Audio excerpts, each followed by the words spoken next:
बच्चों, आज हम आपकी पाठ्य पुस्तक कृतिका भाग 1 में संकलित संस्मरण मेरे संग की औरतें पढ़ेंगे। यह संस्मरण मृदुला गर्ग जी द्वारा रचित है। मृदुला गर्ग जी ने अपने तथा अपने परिवारजनों के प्रेरक प्रसंगों का वर्णन इस संस्मरण में किया है। चलिए बच्चों, हम उनके विषय में कुछ महत्वपूर्ण जानकारियाँ और हासिल करते हैं। मृदुला गर्ग जी का जन्म सन 1938 ईस्वी में कोलकाता में हुआ। उन्होंने दिल्ली विश्वविद्यालय से एमए अर्थशास्त्र किया, यानी उन्होंने एमए इकोनॉमिक्स में की। अर्थशास्त्र को इंग्लिश में इकोनॉमिक्स कहते हैं। भारत के विभिन्न शहरों में रहने के बाद सन 1974 ईस्वी में वे दिल्ली में आकर स्वतंत्र लेखन के कार्य में लग गई। कथा साहित्य के अलावा उन्होंने अपने समय और समाज की समस्याओं पर वैचारिक निबंध भी लिखे हैं। मृदुला गर्ग ने कथ्य और शिल्प दोनों स्तरों पर गद्य लेखन की प्रचलित परिपाटी को तोड़ा है। पाठ 2 मेरे संग की औरतें। इस संस्मरण की शुरुआत लेखिका अपनी नानी के बारे में बताते हुए करती हैं। लेखिका बताती हैं कि मेरी एक नानी थी, जाहिर है, पर मैंने उन्हें कभी देखा नहीं। यानी लेखिका ने अपनी नानी को कभी देखा नहीं था, क्योंकि जब लेखिका की माँ की शादी हुई तो उससे पहले ही उनकी मृत्यु हो चुकी थी। शायद नानी से कहानी न सुन पाने के कारण बाद में हम तीनों बहनों को खुद कहानियाँ कहनी पड़ी थी। नानी से कहानी भले ही ना सुनी हो, लेखिका कहती हैं, हमने अपनी नानी से कहानियाँ नहीं सुनी क्योंकि वह जीवित ही नहीं थी, परंतु नानी के बारे में हमने अनेक कहानियाँ सुनी हैं और बहुत बाद में जाकर, यानी लंबे समय के बाद, उसका असली रहस्य समझ में आया। पहले इतना ही जाना कि मेरी नानी पारंपरिक अनपढ़ और पर्दानशी औरत थी।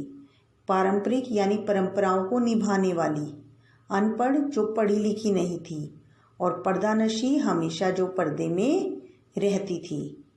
उनके पति यानी लेखिका के नाना शादी के तुरंत बाद उन्हें छोड़कर बैरिस्ट्री यानी वकालत करने के लिए विलायत चले गए थे।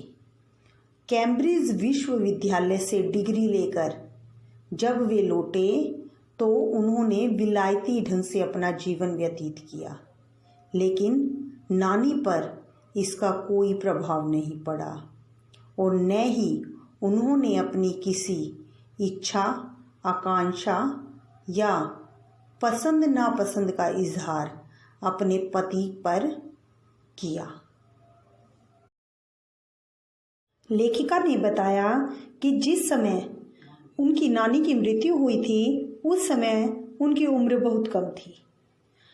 अपनी मृत्यु को सामने पाकर नानी को अपनी 15 वर्षीय इकलौती बेटी यानी लेखिका की माँ की शादी की चिंता सताने लगी और वे एकदम मुंह जोर हो उठी। मुंह जोर का अर्थ होता है बहुत बोलने लगी। उन्होंने नाना से कहा, नाना यानी अपने पति से कहा नानी ने, कि वे पर्दे का लिहाज छोड़कर, लिहाज यानी मर्यादा, वे पर्दे की मर्यादा छोड़कर उनके दोस्त स्वतंत्रता सेनानी प्यारेलाल शर्मा से मिलना चाहती हैं।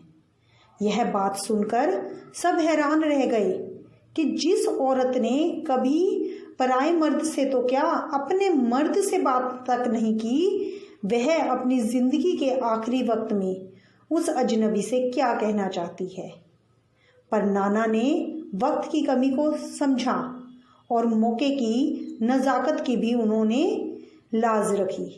उन्होंने सवाल जवाब में वक्त बर्बाद नहीं किया और तुरंत जाकर अपने दोस्त प्यारेलाल शर्मा को ले आई और अपनी बीवी के सामने पेश कर दिया। नानी ने स्वतंत्रता सेनानी प्यारेलाल शर्मा से जो कहा वह और भी हैरान कर देने वाला था। उन्होंने कहा कि आप मुझे वचन दीजिए कि आप मेरी लड़की का विवाह किसी स्वतंत्रता सेनानी से करवाएंगे। मेरे पति तो साहब हैं और मैं नहीं चाहती कि मेरी बेटी की शादी साहबों के फरमाबरदार से हो। फरमाबरदार का अर्थ होता है आज्ञाकारी। आप अपनी तरह आज़ादी का सिपाही ढूंढकर उसकी शादी करवा दीजिएगा।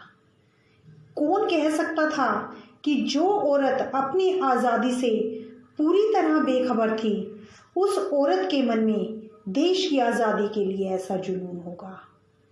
लेखिका कहती है कि यह बाद में मेरी समझ में आया कि वे निजी जीवन में भी काफ़ी आज़ाद ख्याल रही होंगी। ठीक है, उन्होंने नाना की ज़िंदगी में कोई दखल नहीं दिया, कोई साझेदारी नहीं की, पर अपनी ज़िंदगी को वे अपने ढंग से जीती थी। वे पारंपरिक, घरेलू, उबाऊ और खामोश जिंदगी जीने में आज के हिसाब से काफ़ी पीछे थी, लेकिन उनकी नज़र में क्रांतिकारी चाहे कुछ ना हो, लेकिन असली आज़ादी उसी के जीने में है। आखिरकार लेखिका की नानी की जिद पर लेखिका की माँ की शादी एक पढ़े लिखे होनहार युवक से हुई। एक ऐसे युवक से जिसे आज़ादी के आंदोलन में हिस्सा लेने के अपराध में ICS के इम्तिहान में बैठने से रोक दिया गया था। ICS, इंडियन सिविल सर्विस, देश की प्रशासनिक सेवा में अधिकारी बनने के लिए यह परीक्षा आयोजित की जाती है।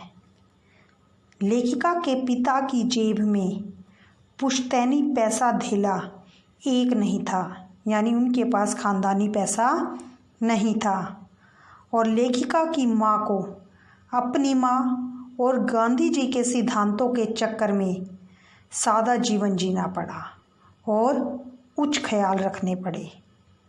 हाल उनका यह रहा कि उन्हें खादी की साड़ी इतनी भारी लगती थी कि उनकी कमर चनका खा जाती थी, यानी मरोड़ आ जाता था, दर्द उठता था उनकी कमर में।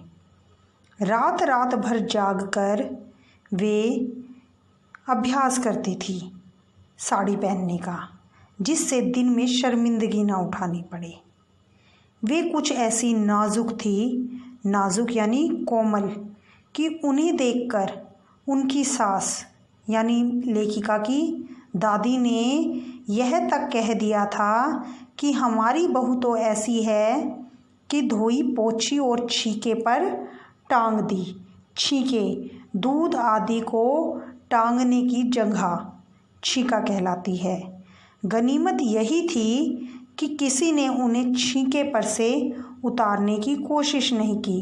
गनीमत यानी कुशल, भलाई यही थी कि उन्हें किसी ने परेशान नहीं किया। माँ को छीके से न उतारने के दो कारण थे। सबसे पहला तो यह है कि हिंदुस्तान के तमाम वाशिंदों की तरह, वाशिंदों यानी नागरिकों की तरह, निवासियों की तरह उनके ससुराल वाले भी अंग्रेज़ों से बहुत प्रभावित थे, अभिभूत प्रभावित। और मेरे नाना पक्के साहब माने जाते थे। लेखिका के नाना सिर्फ जात से हिंदुस्तानी थे, बाकी सब चेहरे, रंग ढंग, पढ़ाई लिखाई सब में वे अंग्रेज़ थे। सबसे बड़े मज़े की बात तो यह है कि जो लोग आज़ादी की जंग लड़ रहे थे वे ही अंग्रेज़ों के सबसे बड़े प्रशंसक थे।